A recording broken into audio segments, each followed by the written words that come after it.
जहां सुझाव आए वहीं ये भी बात रखी गई कि आने वाली पीढ़ी के भविष्य को बनाने के लिए मॉडर्न और समय के हिसाब से जो पढ़ाई और टेक्नोलॉजी है, अगर उस तरह की यूनिवर्सिटी बने सरदार पटेल जी के नाम पर, तो वो हम लोग बनवाने का काम करेंगे आने वाले समय में।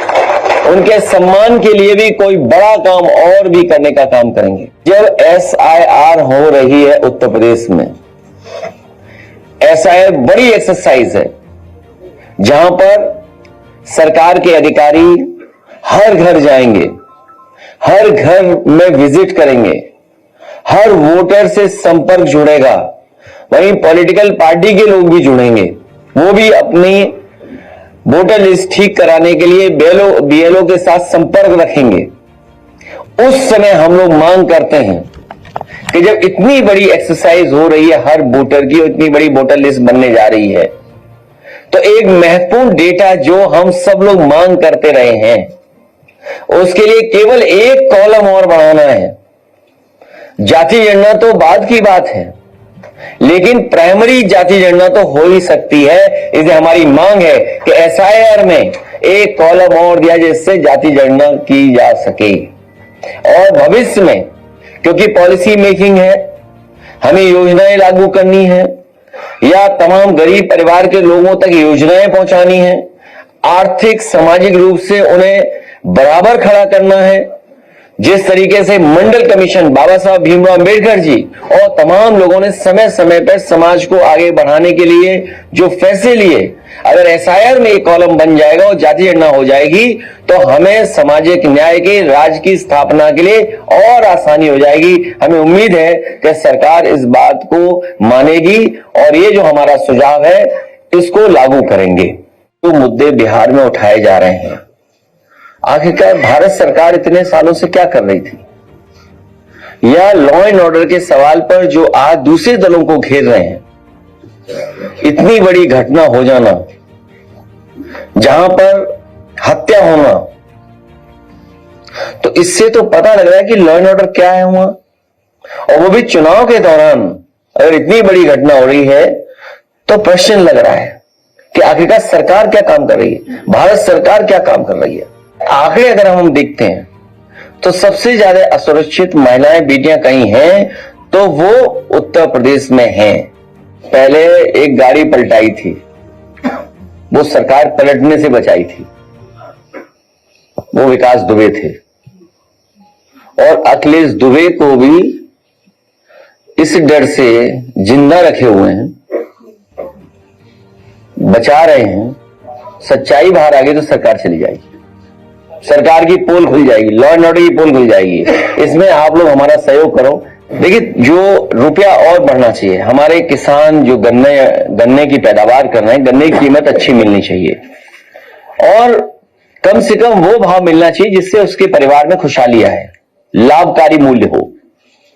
लाभकारी मूल्य के लिए रास्ता निकालना चाहिए, और तब जब सरकार मुनाफा कमा रही है, मुनाफा सरकार कमा रही है और सरकार के लोग कमा रहे हैं मुनाफा।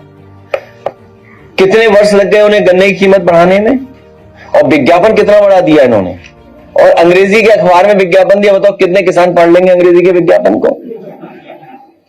क्या हम इतना पेमेंट कर चुके, इतना पेमेंट कर चुके, अंग्रेजी में लिखा हुआ है।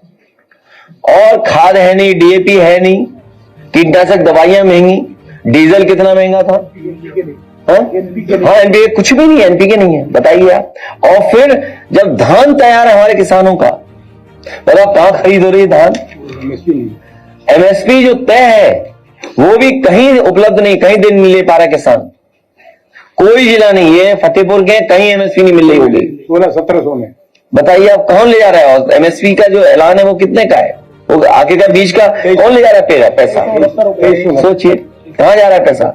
और आपको मैं बता दूं, गन्ने के कीमत तो बढ़ाई, प्रचार बड़ा किया, लेकिन आप एक खबर नहीं सुन पाए, और आपने भी जानी होगी, मंडियां बेचने की तैयारी है। जो 3 काले कानून थे किसानों के, उसमें ये भी ऑप्शन था, उस कानून में ये भी था कि प्राइवेट की जाएंगी मंडियां प्राइवेट हाथों में होंगी। तो आप बताइए, एक सरकार जो गन्ना किसानों का इतने वर्ष लग गए बढ़ाने में, जो जिससे लाभ भी नहीं मिल रहा है, कोई लाभ नहीं मिल रहा। और बहराइच की चीनी मिल 100 करोड़ से ज्यादा पैसा लेके भाग गई, बंद कर दिया। और तमाम मालिकों से मिली हुई सरकार है ये। जब हमारे आपको धोखा दे रहे थे प्रचार से, तो पीछे मंडी बेचने का फैसला ले रहे थे। बताइए मंडियों की कीमत क्या है? यहां जितने लोग जानते हैं मंडियां बहुत कीमती जमीन पर हैं। शहरों में जो मंडियां हैं उसकी जो रियल एस्टेट वैल्यू है न जाने कितनी है। तो रियल एस्टेट वैल्यू को देखते हुए मंडियां नहीं बनना चलाना चाहते, किसान को नहीं लाभ देना चाहते, वो मंडियां बेचने की तैयारी कर रहे हैं। बीजेपी के तमाम बड़े नेता जो सरकार में हैं, जब इन्हें अच्छा इलाज कराना होता है तो समाजवादी सरकार में बना हुआ मेदांता अस्पताल में जाते हैं। मैं उत्तर प्रदेश के लोगों को भरोसा दिला सकता हूं कि जिस तरह कैंसर इंस्टीट्यूट बना, वर्ल्ड क्लास कैंसर इंस्टीट्यूट, या लोहिया अस्पताल में फ्री इलाज होता था, सफई मेडिकल यूनिवर्सिटी में फ्री इलाज होता था, केजीएमयू में गरीबों के इलाज के लिए अलग से फंड दिया जाता था। किसी भी गरीब परिवार के सदस्य को अगर अस्पताल भेजा जाएगा तो उसका फ्री इलाज होगा, उस पर कोई भी अतिरिक्त खर्चा नहीं आने दिया जाएगा। ये जो भारतीय जनता पार्टी है, इसकी ओरिजिनल पार्टी आरएसएस है, वहीं से निकले हैं। और जब भारतीय जनता पार्टी का गठन हुआ था, उस समय भारतीय जनता पार्टी के गठन के समय पर उनका जो प्रेसिडेंशियल भाषण था उसमें यह तय किया गया था कि सोशलिस्ट और सेकुलर विचारधारा पर भारतीय जनता पार्टी चलेगी। तो जैसे वो झूठ बोलते हैं वैसे झूठ बोला था उन्होंने उस समय भी। क्या ये सेकुलर रास्ता है इनका? क्या सोशलिस्ट रास्ता है? आप पूरे देश की इकोनॉमी चाइना को दे दे रहे हैं आप। तो आप कह रहे हैं हम क्यूटो बना देंगे, कोई कह रहा है स्पेन जैसा। अरे गोरखपुर स्पेन जैसा देखेगा, न जाने कितना गांजा पकड़ा जा रहा है।